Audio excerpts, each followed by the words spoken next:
Good evening, and welcome to the third chapter of this opening event on the second day, actually. And it's a great pleasure now to have two additional speakers for tonight. First, Andrew Herscher, and then Abdulmalik Simon. We'll start with Andrew, and Andrew will talk about a topic that is very urgent and highly discussed these days in Germany, but I guess all over the world. It represents a major topic that we will all have to deal with. The lecture is called Humanitarian's Housing Question, From Slum Reform to DigitalShelter. And I think Andrew has been working on this topic for a couple of years now and very intensely looking into some of the contradictions around that topic. Andrew is an associate professor at the University of Michigan, and his work explores contemporary spatial politics, concentrating on architecture and urban formations of political violence. Some of his work took place in former Yugoslavia or the post-Yugoslavian conflicts, and which also turned into or will turn into a new book, as far as I understand, or is it already out? No, it will soon. About books on the politics of monuments in and after the breakup of Yugoslavia. Also, there will be a project on the urban decline in Detroit, which is something Andrew gave us a kind of first insight into for our book on international case studies. I think a really, really interesting contribution about the racial or racist context of what is called the urban blight. But today he will talk about this.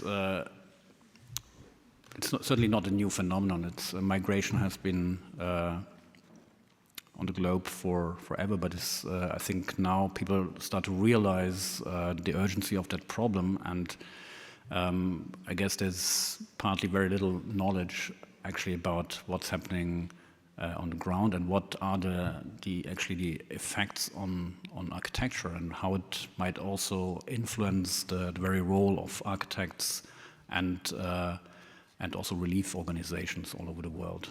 Please give a warm welcome to Andrew Herscher.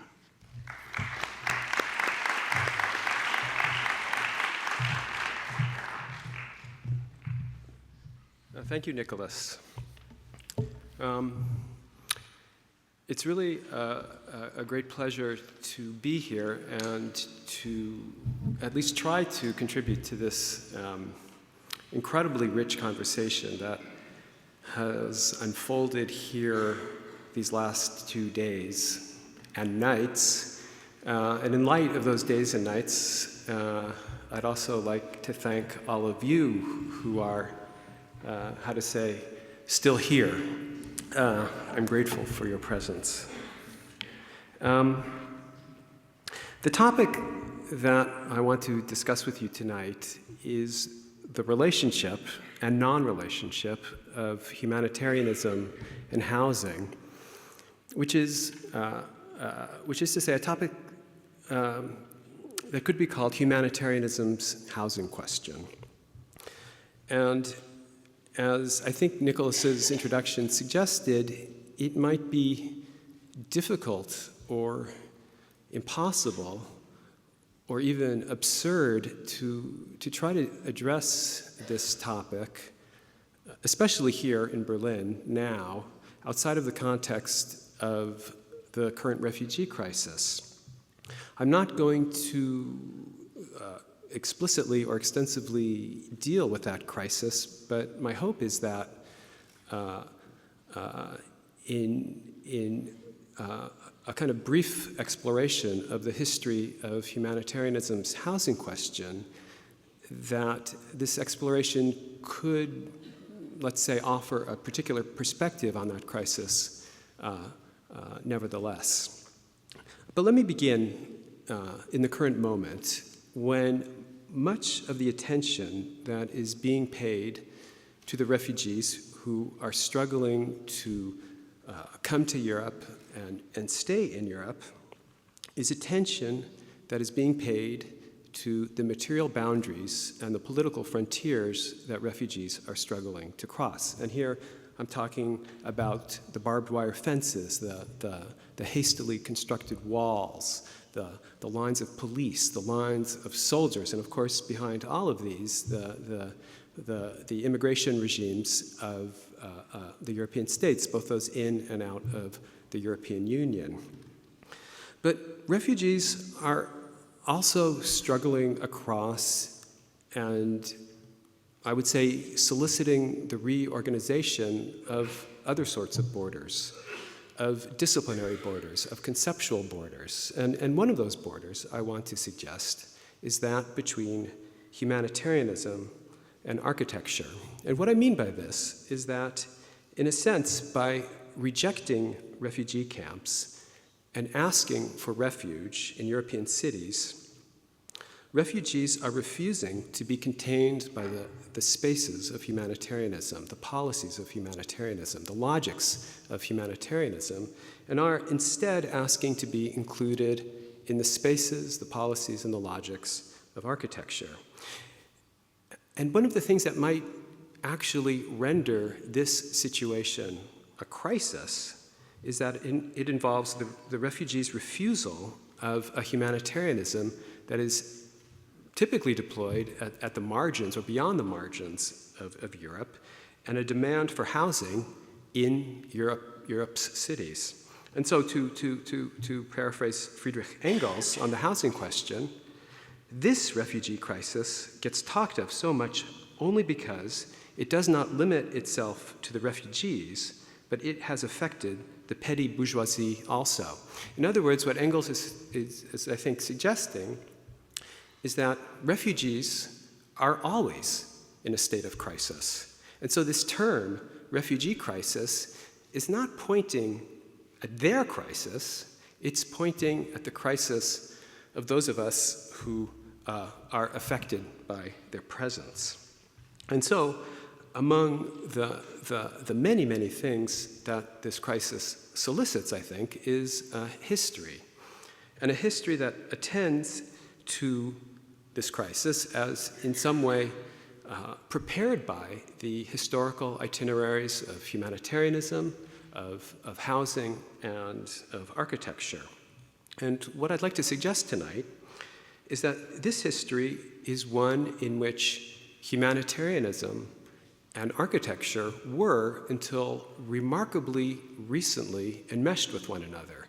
That this is a history in which humanitarianism and architecture shared a common preoccupation with housing, and that this is a history in which each discipline, in a sense, constituted its radicality in a kind of self-abolition in the fulfillment of the other. In other words, that radical humanitarianism was, in effect, a kind of architecture, and that radical architecture was, in effect, a kind of humanitarianism.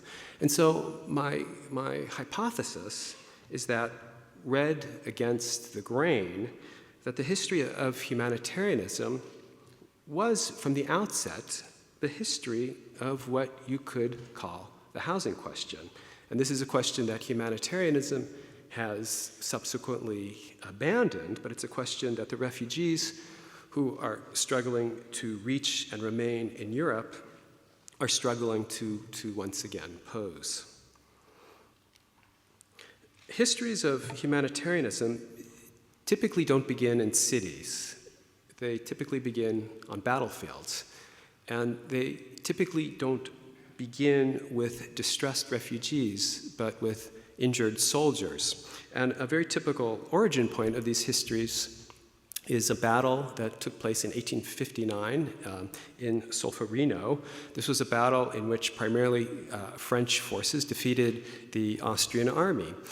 It so happened that a Swiss businessman named Henri Dunant visited the battlefield after the battle was over, and he was horrified by the scores of injured soldiers that he saw lying there unattended. And that experience, in a sense, shifted his itinerary so that he spent much of the rest of his life carrying out a series of initiatives that yielded, among other things, the first Geneva Conventions and the founding of the International Red Cross. And these are precisely the events that typically inaugurate humanitarianism's history.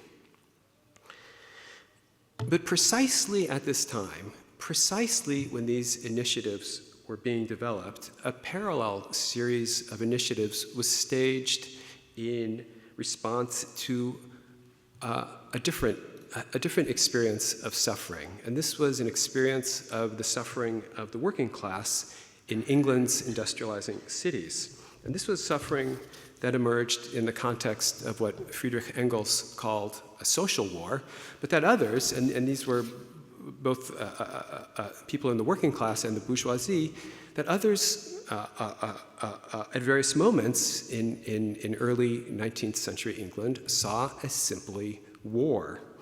And the consequences of this social war, or this war as such, were often mediated through housing. In other words, through investigations of working class housing conditions and calls and proposals for housing reform. Now, it's true that the term humanitarianism was not used in Victorian-era housing reform discourse, but there was a term, now unknown, that was used, and this is the term humanitymonger. And this was a term that was deployed both critically against Victorian-era reformers, but also affirmatively by those reformers themselves. In both cases, this is a term that I think both anticipates the emergence of the term humanitarianism at the end of the 19th century, but it also points towards what I think is a kind of counter-history of humanitarianism, a counter-history that begins in the 19th century industrial city. And so, traveling through and reporting on industrializing cities in the north of England in the early 1840s, a commentator, William Cook Taylor, was critical of what he called humanitymongers, who advocated the end of child labor without recalling that labor brings wages and wages bring bread. But we are humanitymongers, wrote the English reformer Thomas Beams a few years later in support of an attempt to replace London's rookeries, or what we would today call slums, with model housing. And while Marx and Engels, writing in the Communist Manifesto, explicitly distinguished themselves from humanitarians and also from philanthropists, utopians, organizers of charity, improvers of the conditions of the working class, members of societies for the prevention of cruelty to animals, and many, many other contemporary do-gooders besides, nevertheless, Engels addressed the working classes of Great Britain, and this was just a few years earlier in the condition of the working class in England, in the only section of the book that was written in English, as, in his words, members of the great and universal family of mankind who know their interests and that all of the human race to be the same. In other words, this was a humanitarianism in statement, if not explicitly in name. The writing of people like Cook Taylor, people like Beams, people like Engels was part of a voluminous discourse in Victorian England, a discourse that was composed of magazines and pamphlets, newspaper articles, commission reports, books, and legislation on what Engels, along with many less recognized others, called the condition of the working class. And this was a condition that was often addressed through working class housing, the inadequate and dangerous housing that the working class was forced to occupy, with danger here sometimes understood with reference to the occupants of that housing, occupants who were threatened by disease, threatened by crime, threatened by immorality, but also sometimes with reference to the middle class and the upper middle class citizens who found themselves threatened by those occupants. In a notable account of English housing reform written by an architectural historian named Robin Evans, Evans pointed to the image that you see here, which is the only image in a book written by an English housing reformer, Hector Gavin, in 1848, called Sanitary Ramblings. And this image, as you see here, is a section of a hypothetical lodging house in a distressed neighborhood in London called Bethnal Green. And what it shows, according to Hector Gavin, was drunkenness in that middle, the middle of the image, sexual promiscuity in the attic where unrelated and related adults were sleeping together, and the kind of conditions of disease in the basement of this dwelling. What Robin Evans says in relationship to this image is that it describes what he calls the intimate bond between physical degradation and moral degradation. But I think the image also testifies to another sort of intimate bond, and this is the intimate bond between humanitarianism and architecture. In other words, housing, in the guise of these kind of debased examples that were documented by reformers that you see here, but also in the model homes that were proposed by other reformers, housing was the medium in which Victorian humanitarianism represented the social problems it addressed. These were problems like poverty, immorality, epidemic disease, social hygiene, labor unproductivity, political instability, as well as, in many instances, the solutions that they proposed to those problems. Looming large among those so-called problems that Victorian humanitarians addressed was what they called the moral failings of the working class. What's important for me here is that these failings were, according to these reformers, visible in working class dwellings. And so in James Grant's 1837 book, The Great Metropolis, he pointed out that working class dwellings were places where, in the great majority of cases, scenes of wretchedness are the result of intemperate and improvident habits. Or similarly, in another book about London's working class that was published in 1853, the author declared to his readers that wherever in London a rookery exists, we may be assured that it is inhabited by the Irish. Or, reporting on Manchester, Cook Taylor pointed out that even the factory operatives are badly lodged, and the dwellings of the class below them are the most wretched that can be conceived. But what he concluded was that this great destitution and delinquency arises from a class of immigrants and passengers. Or, similarly, in another book, Peter Gaskell's Artisans and Machinery, and this is a book that Friedrich Engels relied quite a lot on in his condition of the working class, Peter Gaskell described the poor of Manchester as debased alike by penury, want of economy, and dissolute habits. Another one of Friedrich Engels' direct predecessors, James PK Shuttleworth, wrote in a book called The Moral and Physical Condition of the Working Classes Employed in the Cotton Manufacture in Manchester the following: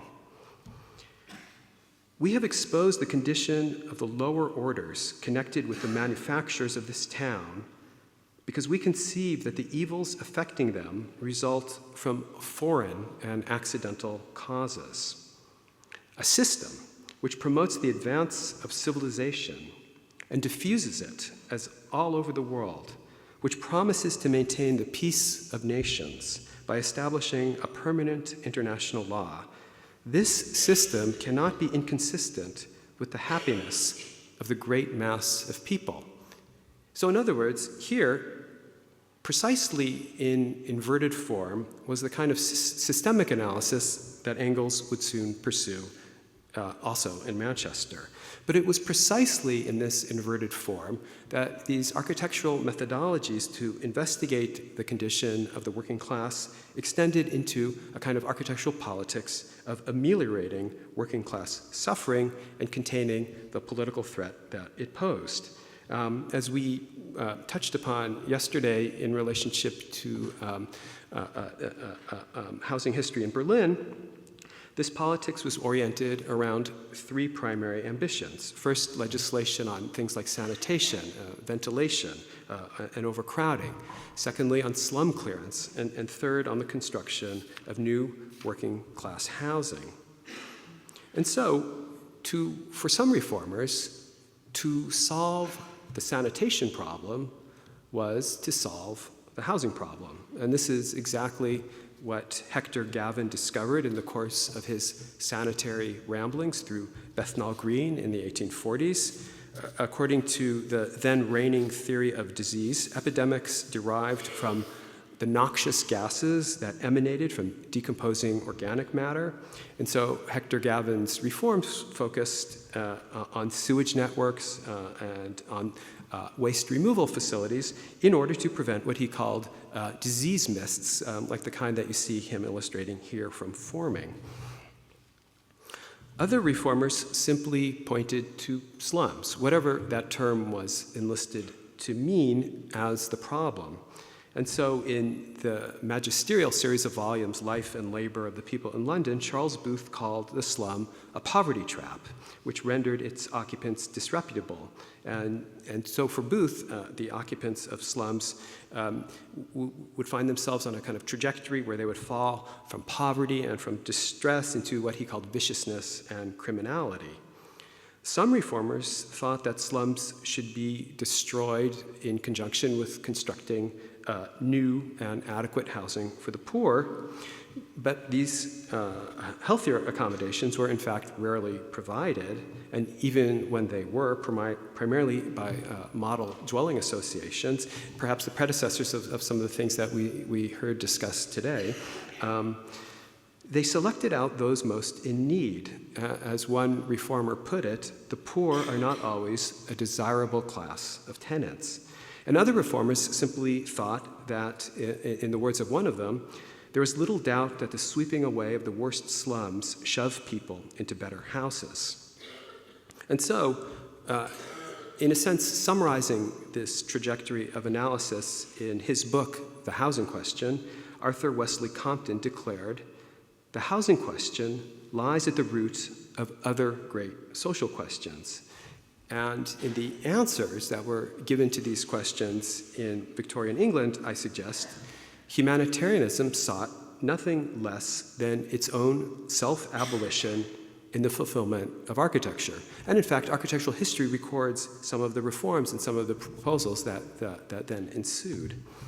But it was just those reforms and just those proposals that displaced or deferred or even inverted the project that was laid out by Engels in The Condition of the Working Class in England, and that formed the target in his subsequent examination of the housing question, an examination in which the housing question was not epiphenomenal, not the question of a crisis that could be averted, but the question of a condition inherent to capitalism, and a condition that we've discussed often these last days. And so, according to Engels, only by the solution of the social question, that is, by the abolition of the capitalist mode of production, is the solution of the housing question made possible. With the consolidation and the expansion of humanitarianism as a political project, and now I'm talking especially about in the decades after the Second World War, attention to the plight of the working class through the housing it inhabited developed into attention to the plight of the displaced through the shelters they were provided.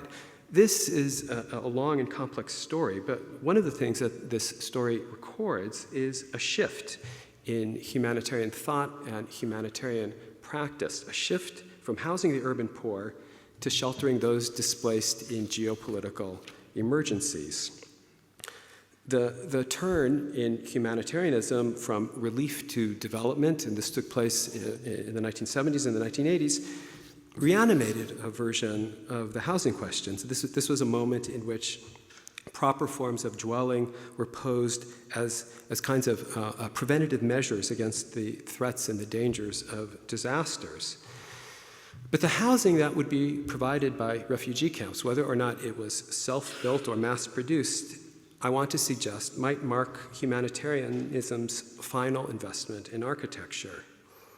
And this is because, with the still more recent turn towards what has been called voucher humanitarianism, the refugee camp, and indeed architecture itself, are being replaced by debit cards and by ATM cards and by credit cards that are loaded with funds with which refugees can rent shelter as well as purchase food and other necessities. And so MasterCard and the World Food Program, which have pioneered the humanitarian use of credit cards, have been, for the last few years, providing what they call digital food to Syrian refugees in Jordan.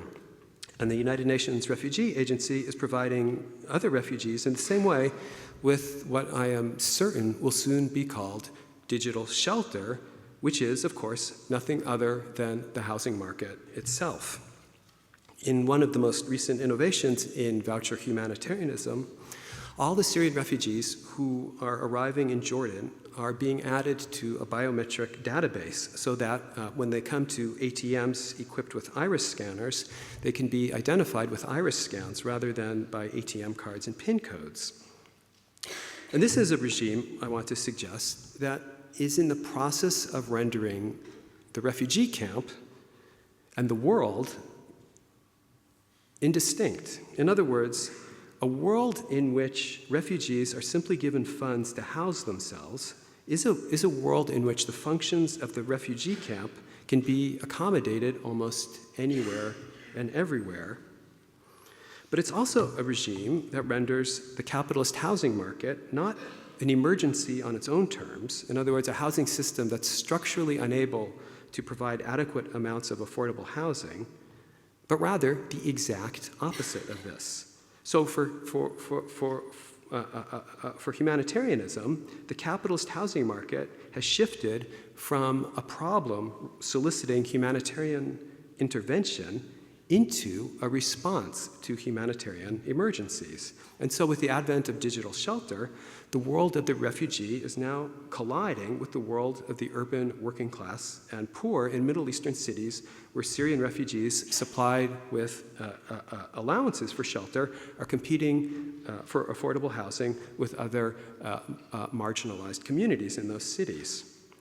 At the beginning of this year, reports began to emerge of Syrian refugees who were moving from Jordanian cities back into refugee camps.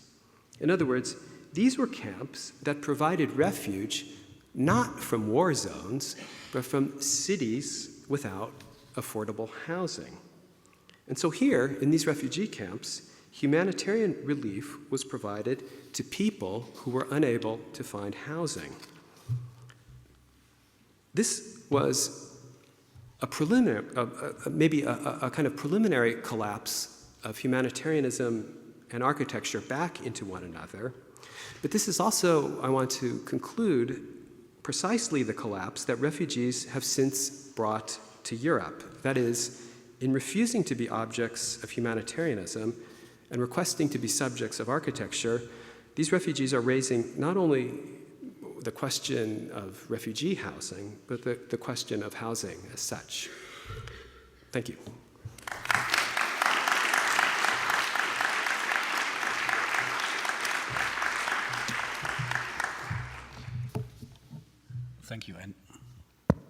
Thank you, Andrew, for this really amazing presenting this parallelity between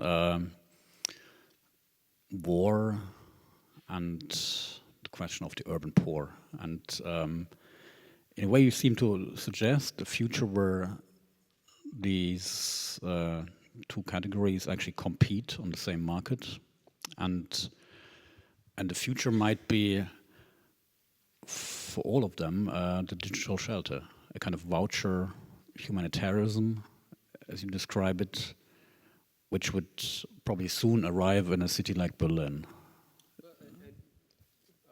Was this on? Yeah. Voucher humanitarianism was preceded by the replacement of public housing in many places, like the United States, with a voucher system. So that in the US, for example, the end of public housing was accompanied with the introduction of what we call Section 8 vouchers, which is essentially the same procedure that is now being introduced in humanitarianism. So that is indeed a world where it's a world where the housing market is turning into the single and generalized solution to all sorts of all housing issues, including those of refugees. It's quite a dystopian view, but probably very realistic. And I think within the perspective of what many of us who are architects here in the room, what we have learned in school and university, which was really, as you presented, really injected by some kind of a humanitarian mission. And the answer now is DigitalShelter. I think that the answer, I mean, yeah, it is dystopian, but I think that maybe the properly political response is to recognize that. Maybe before I say this, I think it was very interesting here the last 2 days how in a discussion of each of the one-to-one models, at some point, the use of these one-to-one models for refugee housing was expressed. And to me, that was symptomatic of something I'm still trying to figure out. But I think it has to do with, at least one of the things it has to do with is a sense that the refugee crisis solicits refugee housing as a solution. I don't think it solicits that. I think what it solicits is a recognition that refugees are involved in a kind of middle passage from a citizenship that they have abandoned to a citizenship that they want to achieve. And so in that sense, it's not a question of providing refugee housing, it's a question of allowing refugees not to be refugees anymore. I think we open up directly to the audience here. Sandy. We have a mic here.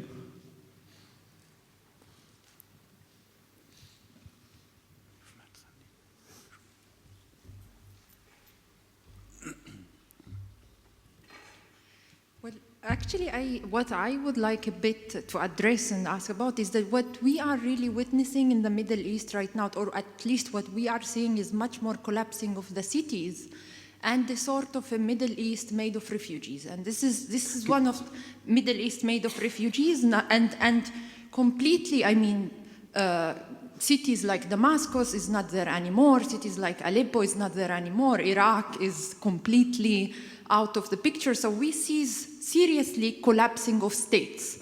And instead of this, a complete replacement of refugees everywhere, and it's obliging us to question the city itself. It's not that we should turn refugees into citizens, much more than we should understand what is the city today that, I don't know if to call it city or a refugee camp, no matter, but what is a place that could refuge people in this moment and sort of host and be a place where they can be accepted, because so far the function of the city is absolutely to reject refugees. So in that sense, I think that we see collapsing of cities.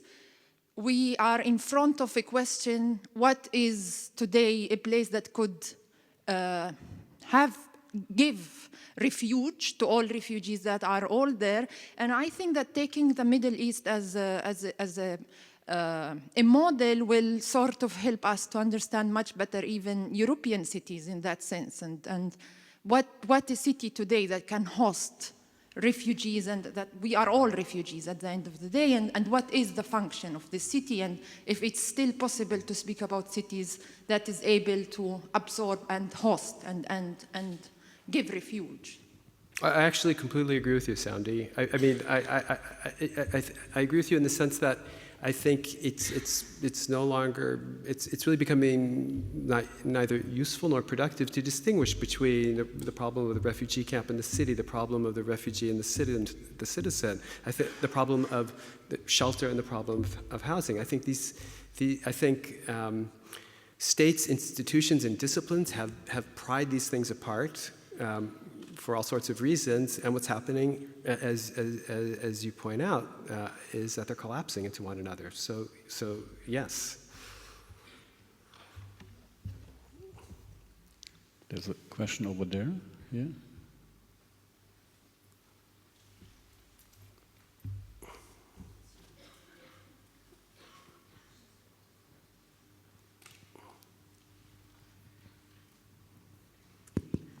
Well, I hope I will manage to formulate a question around something that has preoccupied me during your lecture, and that adds on to what Sandy said. That is this notion of shift that you refer to, that took place in the 50s, where the migrants of capitalism from the 19th century turned into a refugee that is a product of a geopolitical conflict. And I think that there's a tremendous difference between those two. And if I look at an entire region that is made out of collapsed state, it's really entirely different than the modes of discipline that architecture, that function that architecture had in the 19th century to accommodate the Lumpenproletariat in the 19th century. So I think shift is not enough to describe what is going on there. I respect that. I'll tell you why I think this is. I'll tell you why I'm kind of invested in claiming this. It's because I think humanitarianism claims for itself a kind of exceptionality to work. It claims that it works in exceptional spaces with exceptional populations according to exceptional protocols, and I think the critical move, it seems to me, is the defamiliarizing move is to de-exceptionalize its spaces, de-exceptionalize its subjects, de-exceptionalize its procedures. It's to see how humanitarianism is actually enmeshed in and produced by forms of order. And so what that has, so that's why I've been interested in trying to discover a possible counter-history of humanitarianism and look at this kind of continuities between what self-avowed humanitymongers were doing in 19th century England with what self-avowed humanitarians are doing today.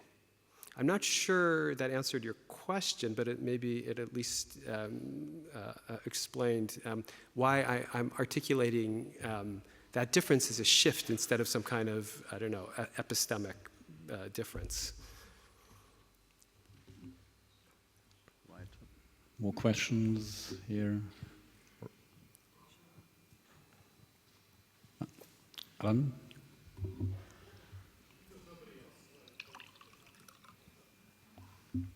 Is there someone else? No. Yeah, here. I didn't see you. Sorry. Thank you. This is a really interesting discussion, and I think you've hit upon quite an interesting dynamic, because voucherization is this larger process that's also totally connected to financialization, as we've been talking about. I mean, the whole... What was the first term, the first ism? Voucherization. Voucherization. I mean, I think you can see this as a broader principle and as something that is oriented towards extraction of fees and empowerment of of multinational finance firms and whatnot. So I think this is a really, it was a very astute discussion on your part. What I wanted to ask is, do you think we should reject the term refugee crisis, and what should we replace it with? Because I live in the UK, and there's this crazy sort of politics of language there about how to talk about this phenomenon and how to talk about mobility and also how to talk about these mobile subjects. And people have said the term refugees really doesn't sort of capture this experience. The term migrants doesn't necessarily capture it either. And then there's also, as you pointed to, this concept of crisis, which does suggest something sort of exceptional. So do you think we should reject this concept of refugee crisis, and what do you think we should replace it with? Well, I think, the term refugee, because refugee exists in a kind of, let's say, at least potential chain of metonyms. Refugee to asylum seeker to reserve labor. I think these would be the typical, the way this chain would typically unfold. Which raises the question, what is the destination of this chain? And to me, it seems to be in citizenship. In other words, to recognize the refugee project as a kind of a project of citizenship making, that refugees are citizens in the making. In other words, they're not disturbing, they're not fundamentally disturbing the social order, the state, institutions, disciplines. What they're doing, this is how states, institutions, and disciplines change. They're soliciting that change. When without them, states and institutions and disciplines are fossilized artifacts. So in terms of, I'm not sure that I have a better word to replace refugee with, but I think I have at least a sense that to see that word within this kind of metonymic chain, that whose political destination would be citizenship. Thank you, Andrew. We have to move on. This was really fantastic. Thank you so much.